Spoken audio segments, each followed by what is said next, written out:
we're talking about Pokemon games in the future. We're talking about what an ideal game would be.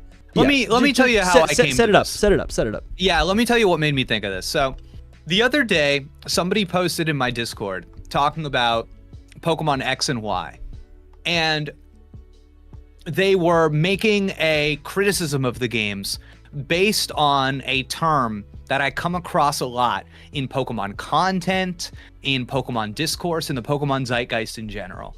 And the term that they were talking about was the level curve. I'm sure anybody watching this stream or watching this video, I'm sure you have come across this term before. We were just talking about this on Hidden Power. Yeah. Right.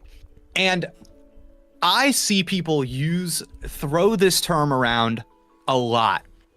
And I don't know if anyone actually agrees about what it means. It's one of those loose definition terms. It's one of those you know it when you see it kind of terms.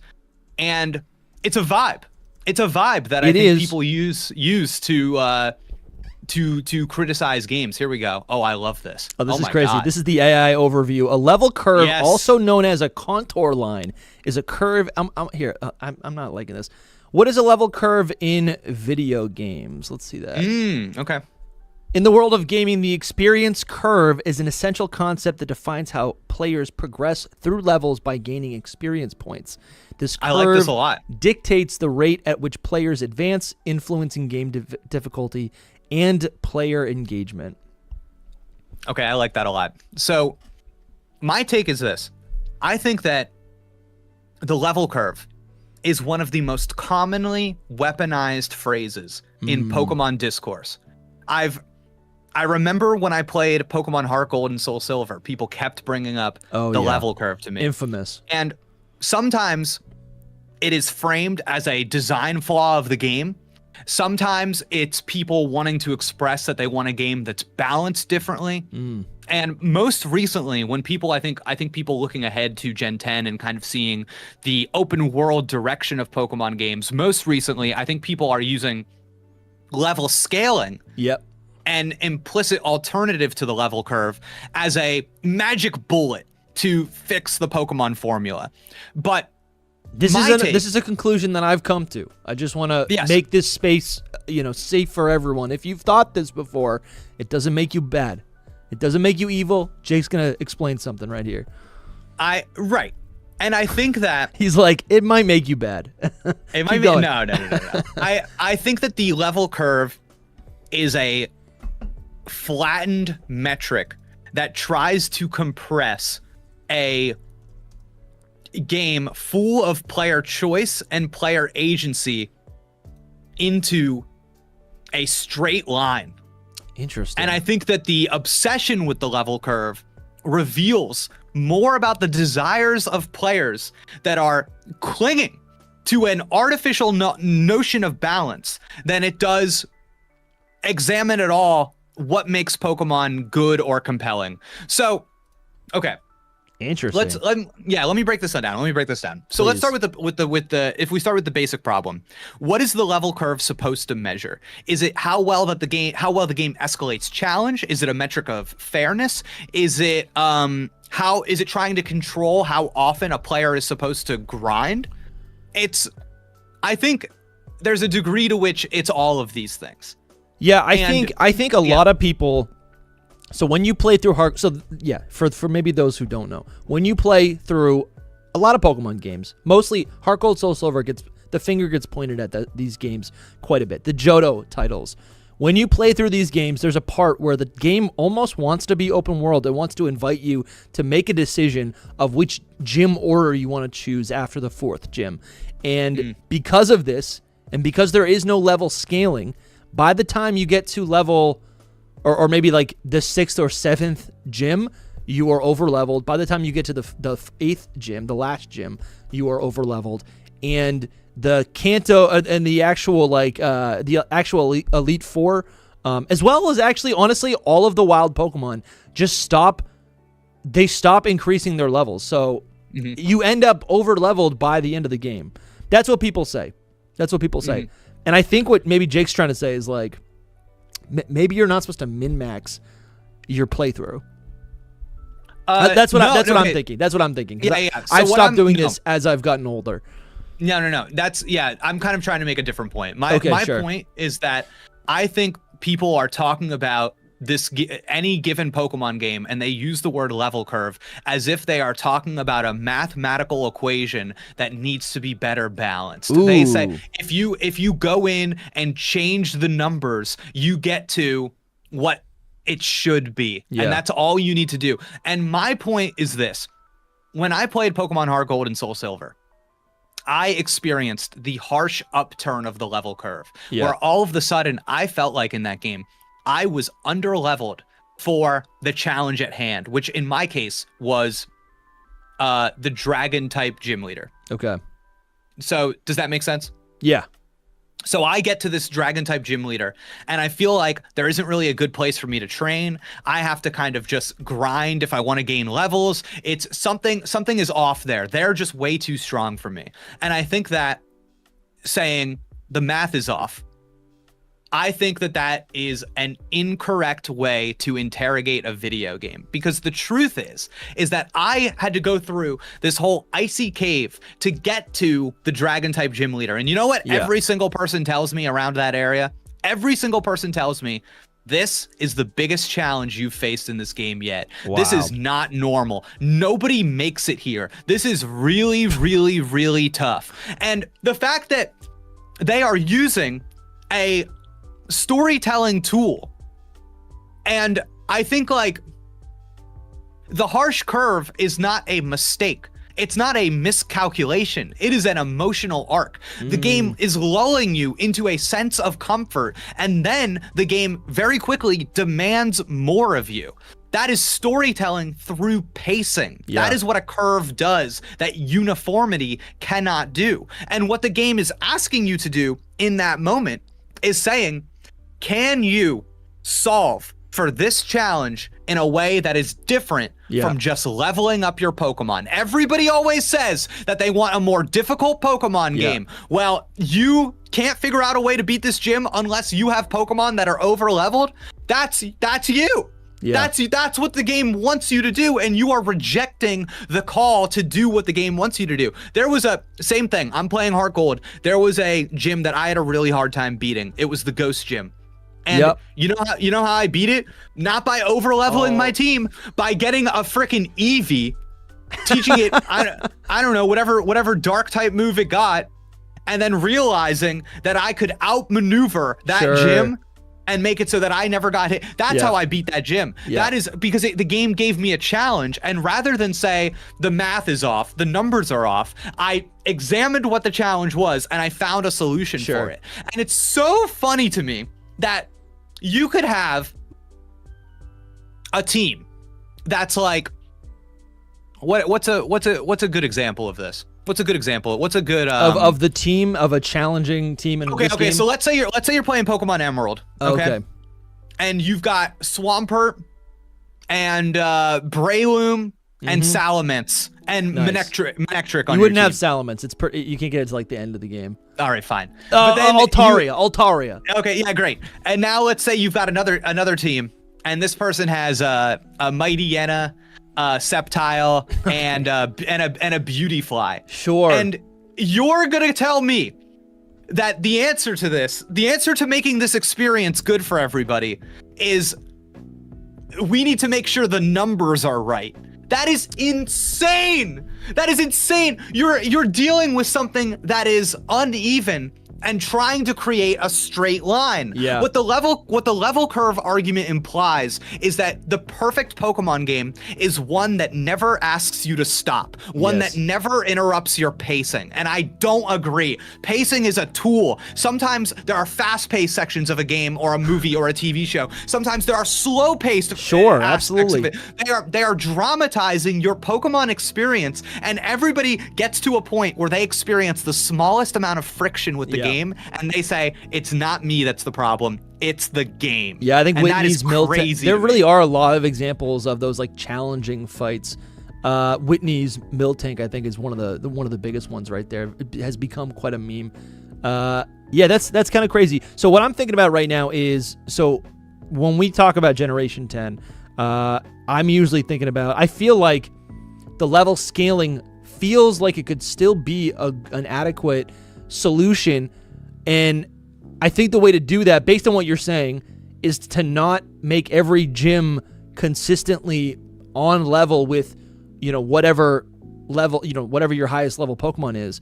But it would maybe be instead to still imitate or to create some of those dramatic moments and have certain gyms, maybe Gym 4, maybe Gym 8, have those larger spikes. Don't you think that could be a solution? Kind of a hybrid formula?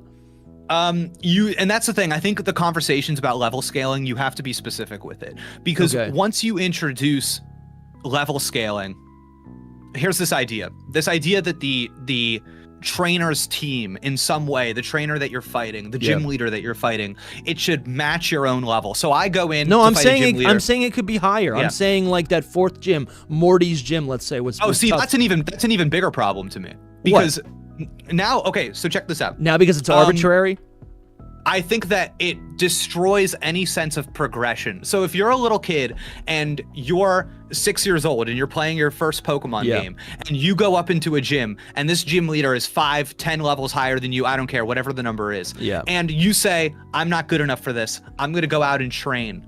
And then I'm going to come back and be stronger. Now you're training. Damn, that's a good point. That's a good point. The second you introduce level scaling, training in the traditional sense is flat. It no longer matters. It is completely fake. It is completely fake. Because if something is rising alongside of you, nothing is actually changing. So what this does is that it encourages you to find another solution. But frankly, I do think that there is a degree to which it's removing an element of choice in your own personal story. So I think part of what's fun about Pokemon is that if you want to go, I did this when I was a kid. I played Pokemon Blue, my first Pokemon game. I did not have the chops to understand how to face challenges other than make my team stronger. And I think that part of Pokemon is if I want to fight these teams with the Pokemon that I choose, even though they're not the meta Pokemon, even though they're not the best Pokemon to use, if I level them up enough, if I work hard enough, I can do that.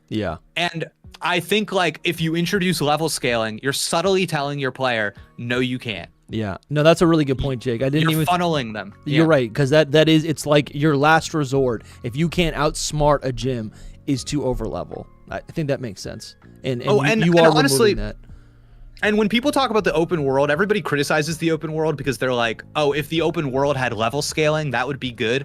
And dude, I hate that because part of the fun of the open world. Yeah, please tell me about this because I do think I kind of wanted to just bring it back to the problem, which is when you play through Scarlet and Violet, there is the game is telling you play the game in any order, go to any gym, go to any location. And I think initially there is some like heightened stakes. I remember playing through Scarlet for the first time and I want to wander off the path and all of a sudden I'm finding level 20, level 30 Pokemon.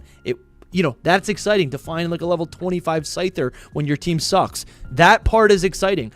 I think the biggest problem is when you go back, right? If you battle Gym 2 for maybe 3, now your Pokemon are level 30, maybe 35. You go back to Gym 1 and they've got level 12 Pokemon. Right? Yes, and I think that is correct. Okay. I don't know. Because here's my take. The second you introduce level scaling, what you are doing is you are making the game more impersonal. You are saying that no matter what, the world is going to bend to my will. No matter what I do, the world does not exist without me. So, but that is that's what a Pokemon. I see what you're saying. I disagree. No, you're right. I want the world to exist beyond myself. Yeah, I think Pokemon fans like the world existing, and I think part of the fun of like if you start your game and you run in this direction, there is a level 40 Onix that will destroy you. Yeah, that's part of the world. That's part of the story that they're creating. Yeah, and I think like to tell the Pokemon company like I want to go run off into a high level area, beat it, and do something I know that the game is not encouraging me to do, and then come back and then get mad because the challenges you skipped over are too easy. I think that this is But then what's the point of it? I don't think it's fake because No, because I think there's an enjoyment, at least from older games, like this blue version example, right, where it feels really cool to be able to, like, you know, every time I go through the game, I used to imagine to myself, like, okay, I've got the 3 badges. Now I'm gonna go try to battle Koga second, right, or as the next gym before Erica, before Sabrina, and that felt really cool to me to be able to do that kind of out of order. And I understand what you're saying, where it's like that it matches up. The challenge for me was doing these gyms out of order, but I just feel like once you get to a certain point, gyms 1, 2, and 3, if they're not done, then it's like I skipped them, but there's no joy in going back to them, right? It's what Bungle says in the chat. Isn't the reward for exploring and leveling the gym being easy? Like, I did all that work, so my reward is that this thing is really easy. No. And I think what's tough is it's like you have this idea of, if I sit over in this patch of grass and I bring my starter Pokemon, I don't catch a single other Pokemon, and I bring them up to level 100. If I carry over 1 million rare candies and I just bring them up to level 100, should the world of the game bend to that decision? Should it account for that? Should it say, you did that, so now every single gym you fight will have level 100 Pokemon? Is that the answer? I think that's an extreme example to get your point across, but I think, like, when you're actually playing through the game, it is... Yeah, I think it would be a lot more enjoyable to be able to go back to gyms 1 and 2 if I skip them, and have some sort of challenge, right? Maybe they don't go up to level 50. Maybe they don't go up to level 100, but it should maybe scale to something, because I think you can get most of the experience. I could farm experience in the wild, right? Yeah, I could do that anyways. I don't need to go to gym 3, 4, 5 to get up to, like, level 30. I could just... Yeah, right. You know what I'm saying? My difference of opinion is that you're saying now, okay, now I did all of this, there should be a challenge here. Yes. And I think what you're missing from my perspective is there's all of this challenge that you have to face. Sure. And that's the challenge. And you decided what your challenge was going to be. I get you. And you decide, instead of your challenge being the gym, you decided your challenge was going to be all of this stuff. Yeah. And I think what your perspective is that you want every part of the game to be challenging, if that's what you want. You want a version of the game where the challenge never stops. And frankly, my perspective is that I get that. I would love to build something like that. I don't think I've ever seen that from Pokemon. I think well, listen, that's a different conversation. Yeah. Whether or not they're capable. I feel like Pokemon is really bad at, once you get to a certain level threshold, they have no idea how to make it interesting anymore. And that's why when I stage my attack on level scaling, my answer is that you have to come up with something more interesting than adjusting the levels. That's my take. Okay. And I think everybody tries to fix the problem by treating it like a math problem.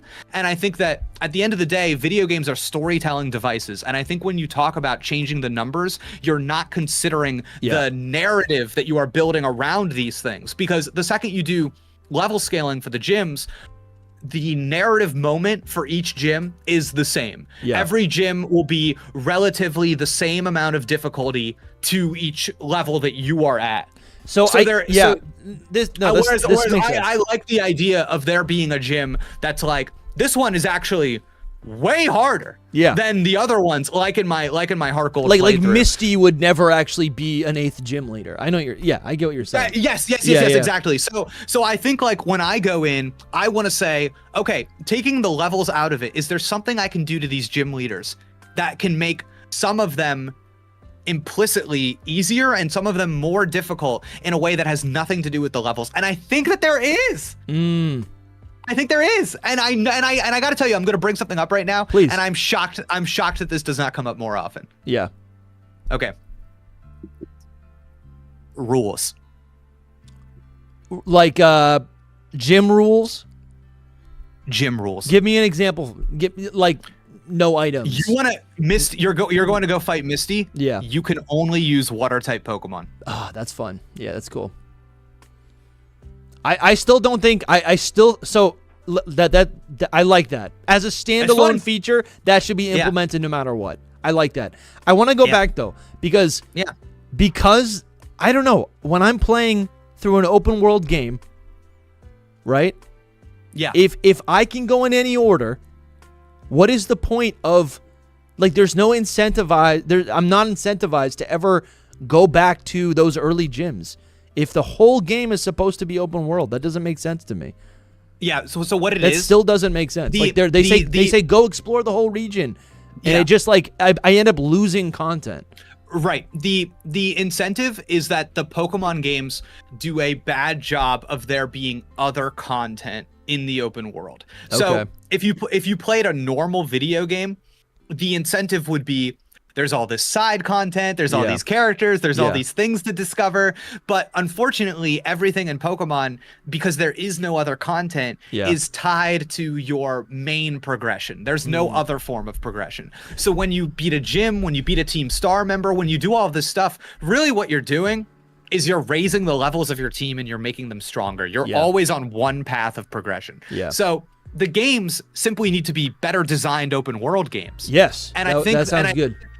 People are trying to design a good linear Pokemon game in an open world game, and they need to design a good open world game that has Pokemon. Yeah. And I think that maybe a lot of people that play these games just like aren't familiar with other, like, why do you go off and explore in other open world games? Because there's stuff to discover. There's experiences to be had. There's experiences to be had. I'll never forget the first time, and I don't know if this is the correct exact right implementation, but I remember the first time playing Skyrim, getting to level like 14, 15, and everything in the world immediately. Like I'm just killing these raiders. I get to level 15, I go to kill like this sneak thief. He kills me. Yeah. Everything scales up at that point. Yeah. And there's like another level later on where everything else again ramps up again. But I kind of like the idea of the world, the Pokemon world growing alongside me, right? Not like there's an illusion there that as I get stronger, there's still challenges to be had. And I think too often, I like that too. I think too often in these games, really just Scarlet and Violet. As I advance, and maybe even Legends Arceus, I advance, everything else stays the same, you know? Yeah, definitely. And I'm sympathetic to that. And I think that my whole point here is that I think level scaling not just is good and can be used well, but it's not just math. And I think especially when you look back at the old games, I think that there are people that use it as like I could fix the level scaling by just changing the numbers without examining like what you're losing. And I think that for Pokemon games specifically, there are so many ways that you can creatively attack a problem. And I don't know why we're married to what are like the tools of the past. Like being an open world game means that you have access to all of these new kinds of tools. So why don't we use new tools? Why don't we use new strategies instead of only being like, well, how would we have fixed this in an old Pokemon game? And then trying to apply that logic going forward. So I don't know. I think like the thing I'm most excited about for Gen 10 is that I think like you have already seen them understand like more and more what an open world game looks like, but also like what a modern video game looks like. And it's funny, I think something I want to say is that like I hear this all the time that like Pokemon Red and Blue had side missions and had side content. People just don't see them that way. What is a in-game trade if not a side mission? It is the Safari Zone.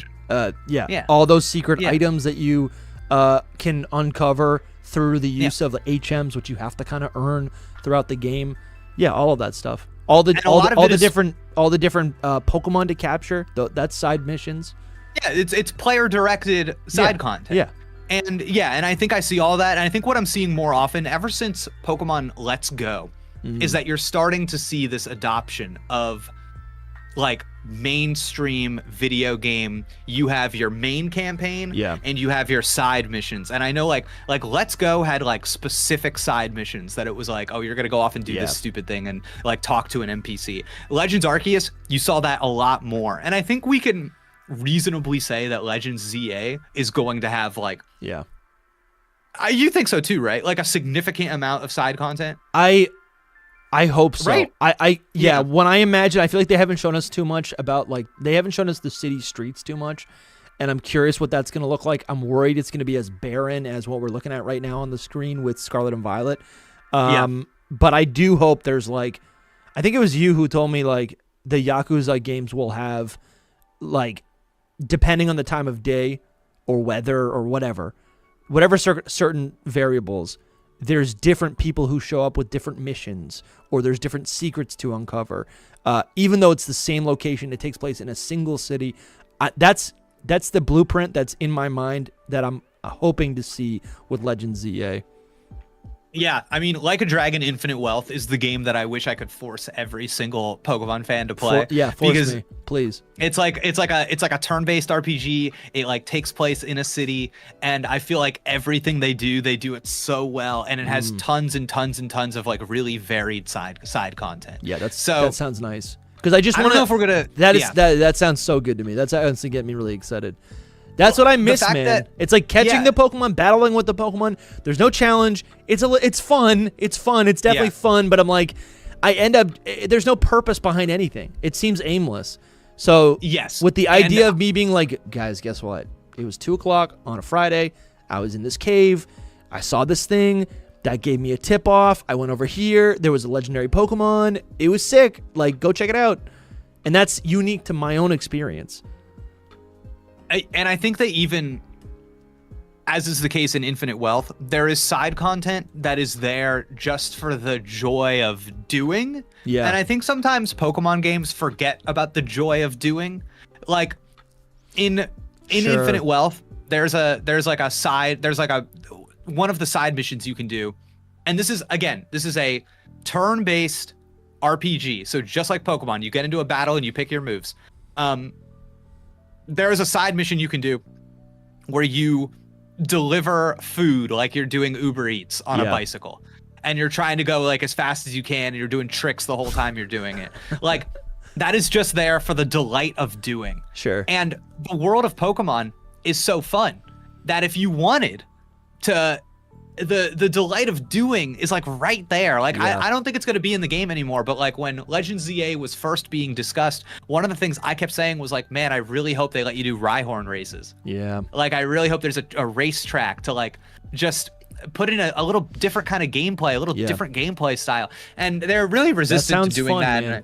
Oh God, it's so it's I don't know. They could do the synchro machine thing where you're playing from the perspective of the Pokemon. That was the thing we saw a lot in X and Y. So they could bring all those ride Pokemon back where you're controlling the Pokemon. That'd be fun. Yeah, and Yakuza specifically is such a cool franchise because interviews, they ask the developers, the creators, they're like, how do you guys manage to put out games so consistently? How is there a game this year and a game next year and a game after that? And the guy's like, oh dude, we're just really good at reusing assets. We make this shit once. We make a character model, we make a bench, we make a building, and then we just refresh and rearrange and reuse. That's Pokemon's favorite thing. I know, and that's why it's crazy to me. I'm like, shit, you got to study these guys because they get it. They really, really get it. And they know, they're like, okay, let's use all the stuff we already made, but make like a cool new gameplay thing around it. Ugh. It's crazy because that's essentially what like ROM hackers do, People will, it's like they've refreshed and redesigned all these existing assets to like create brand new worlds, brand new DLCs, like just different versions of the same games and regions that we love.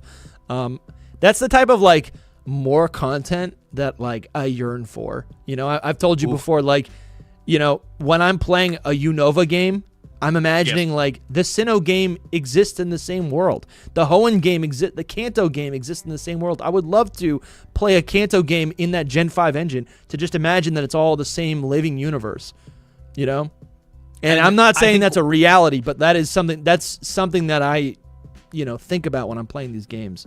No, 100%. And I think part of the fun of the side content in the Yakuza games is that you'll see, though they're not in the main story, you'll see these characters reemerge through the side content. You'll see somebody who's like, oh, I remember you from this other game. Oh, now wow, you're in that's this fun. town, and now you're asking you to do something, and it's like, wait, you asked me to do this last time.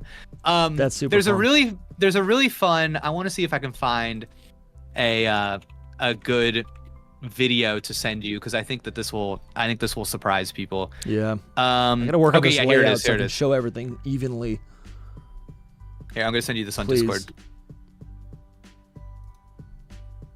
Sujimon. So this is side content in Yakuza Like a Dragon, and it is an entire mode in the game called Sujimon. That is a parody of Pokemon. Oh, dude, you And- told me about this. Yes. And what you do is you collect That's sick. you collect people that are freaks. They are just freaks. Yo. And They're just you add them to your characters. team. Yeah. And then you battle with them against other teams. And in Infinite Wealth, there are gyms and an Elite Four. Squirmworm.